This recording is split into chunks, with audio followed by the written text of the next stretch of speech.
খুমটা সমষ্টিত তেখেতক টিকেট আমি বিচাৰিবলৈ আমি দাবী জনাইছোঁ। তেখেতসকলে আমাক দিব লাগিব আৰু আমি আমাৰ নিজৰ ব্যক্তি আমি ঠিক কৰিম, আমাৰ চাহ মজদুৰৰ ব্যক্তি আমি ঠিক কৰিম আৰু তেখেতসকলক এইটো সকীয়াই দিছোঁ যে আজি আমি পাছ পৰি থকা সেই চাহ মজদুৰ নহয়, আমি এতিয়া সজাগ হ'লোঁ, সচেতন হ'লোঁ।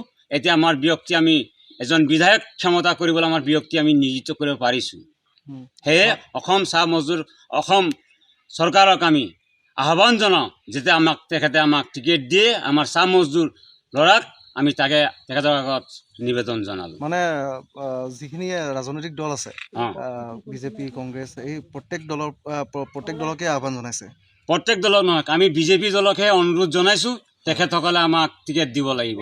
আমি সৰ্বকালত আমি বহুবাৰ বিজেপিক দিলোঁ, কংগ্ৰেছক দিলোঁ, এজিপিক দিলোঁ। গতিকে আমি এইবাৰ বিজেপিৰ পৰাই আমাৰ চাহ মজদুৰ ব্যক্তি আমি থিয় কৰিম আৰু তেখেতসকলে টিকেট দিয়াটো নিতান্ত জৰুৰীভাৱে তেওঁবিলাকে দিব লাগিব। যদি প্ৰাৰ্থিত্ব নিদিয়ে তেতিয়া কি ব্যৱস্থা ল'ব আপোনালোকে? যদি নিদিয়ে তেখেতসকলে তেতিয়াহ'লে আমি খুমটাই সমষ্টিয়ে চাহ মজদুৰ খুমটা সমষ্টিৰ যিমান বাগান আছে সকলো বাগানে আমি নিৰ্দলীয় থিয় কৰিবলৈ আমি বাধ্য কৰি যাম। তাৰ সম্পূৰ্ণ দায়িত্ব অসম চৰকাৰ, যিটো ৰানিং চৰকাৰ বিজেপি চৰকাৰৰ দায়ী হ'ব, তাৰ দায়ী আমি নহয়।